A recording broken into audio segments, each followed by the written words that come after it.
네, 20대까지는 여러분이 특별한 관리를 하지 않아도 젊기 때문에 주변에서 열심히 관리하는 친구들과 큰 차이가 나지 않습니다. 하지만 우리가 30대 중반부터는 자기 관리를 어떻게 하느냐의 여부에 따라서 그 차이가 점점 뚜렷해지는 것 같습니다. 특히 30대 후반부터는 노화가 급격히 진행되는데요. 이 40대에서 50대가 되면 체중 증가까지 겪게 되는 경우가 많습니다. 저의 고민이기도 합니다. 그렇다면 노화와 체중 증가를 동시에 막을 수 있는 방법이 있을까요? 만약에 그런 방법이 있다면 정말 유용하겠죠. 오늘은 노화를 늦추면서도 체중 증가와 당뇨를 예방할 수 있는 음식 12가지 정도를 소개해 드리겠습니다. 한번 끝까지 시청해서 한번 식사할 때 참고하시기 바랍니다. 이 38세부터 급격한 노화가 시작되면서 남녀 모두 40대, 50대의 체중이 쉽게 증가하는 나이대가 되는데요. 따라서 늦어도 38세부터는 노화 관리를 시작하는 것이 좋고 체중 증가를 막기 위한 관리가 필수적인 것으로 통계적으로 나타났습니다. 연구 논문들을 종합해 보면 40대에서 50대의 체중이 증가하는 주요 원인은 크게 두 가지로 나뉩니다. 첫 번째는 호르몬의 변화인데요. 여성의 경우 40대부터 에스트로겐과 안드로겐 수치가 감소하면서 지방이 복부에 집중적으로 축적되는 경향이 나타납니다. 특히 폐경이 가까워질수록 호르몬의 불균형이 심해지고 이로 인해서 체중 증가뿐만 아니라 근육의 손실까지도 발생하게 됩니다. 이 남성의 경우 40대 이후에 테스토스테론의 감소로 인해서 근육량이 줄어들고 내장 지방이 증가하는 패턴을 보입니다. 두 번째는 식습관의 변화입니다. 이 섭취하는 음식의 질이 안 좋아집니다. 40대에서 50대가 되면 식이섬유의 섭취가 줄어들고 단순 탄수화물이나 초가공식품의 섭취가 증가했습니다.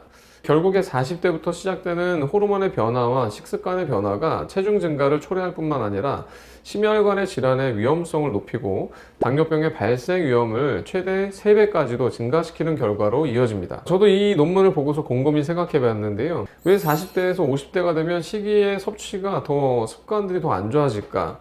저의 경우를 보면 20, 30대에 너무 자신감 있게 건강을 자신하고 있다가 40대가 되면 먹고 싶은 것도 많아지고 먹고 싶은 거를 또 섭취할 수 있는 능력도 더 좋아지고 하니까 그냥 자기가 멋대로 먹는 것 같습니다. 그렇다면 노화를 늦추면서도 동시에 체중 증가와 당뇨를 예방할 수 있는 방법은 무엇일까요? 노화와 호르몬의 변화로 인한 체중 증가를 막는 방법을 다룬 6개의 논문들을 정리한 논문에 따르면 핵심은 항산화 영양소의 섭취에 있습니다. 특히 항산화 영양소 중에서 비타민 C, 비타민 E, 폴리페놀, 플라보노이드가 노화를 늦추고 호르몬의 변화를 방지하는 데 중요한 역할을 하는 것으로 나타났습니다. 먼저 노화의 측면에서 보면 노화가 진행되면서 세포 내의 활성산소가 증가하면 DNA의 손상, 그리고 단백질의 산화, 세포막의 손상들이 일어나면서 여러 가지 노화가 가속됩니다. 이때 비타민 C, 비타민 E, 폴리페놀, 플라보노이드, 우리가 알고 있는 여러 가지 항산화 물질들 그리고 몸에 좋은 물질들을 충분히 섭취하면 산화 스트레스를 중화시켜서 세포 손상을 방지하고 노화를 지연시키는 데 효과가 있습니다. 비타민 C나 E는 활성산소의 제거 및 세포 보호를 해주고 폴리페놀이나 플라보노이드는 강력한 항산화 효과 강화를 시켜주고 염증 억제의 역할을 해줍니다.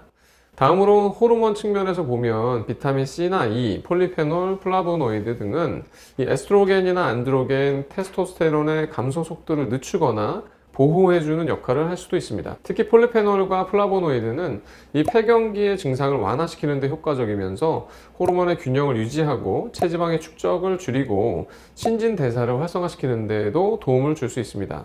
즉 항산화 영양소를 충분히 섭취하면 노화를 늦출 뿐만 아니라 또 호르몬의 감소를 방지하면서 체중의 증가까지도 예방시킬 수 있다는 것이 연구를 통해서 밝혀졌습니다.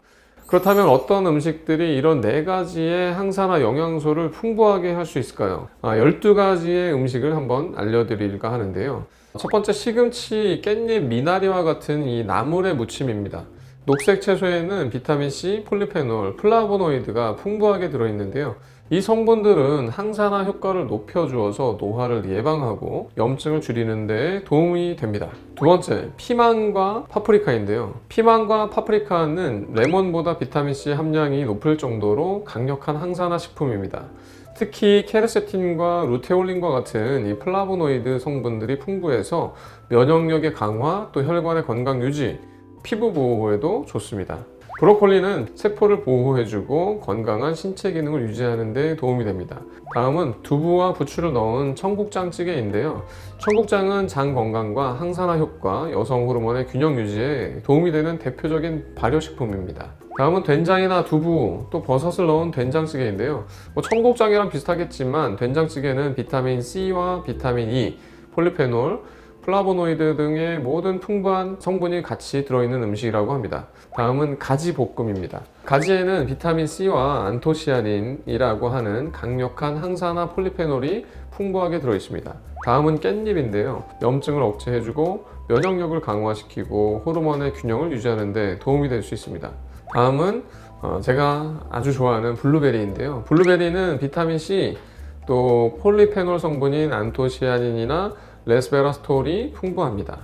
토마토 좋아하시는 분들 많을 건데요. 토마토는 폴리페놀인 라이코펜, 또 플라보노이드인 케르세틴, 루테올린이 풍부합니다. 마지막으로 아몬드와 같은 견과류, 또 귤과 오렌지입니다. 제가 알려드린 이 음식들을 포함해서 이러한 항산화 물질들이 풍부한 음식을 잘 섭취하고 단순 탄수화물이나 초가공 식품 섭취를 줄이면 우리가 전체적인 몸의 노화를 늦추고 또 피부 노화를 늦추고 체중 증가를 막을 수 있고 또 당뇨를 예방하는 일석삼조의 효과에 도움이 될 것 같습니다. 오늘부터 한번 실천해 보시기 바랍니다. 영상이 도움이 되셨다면 구독과 좋아요 부탁드립니다. 감사합니다.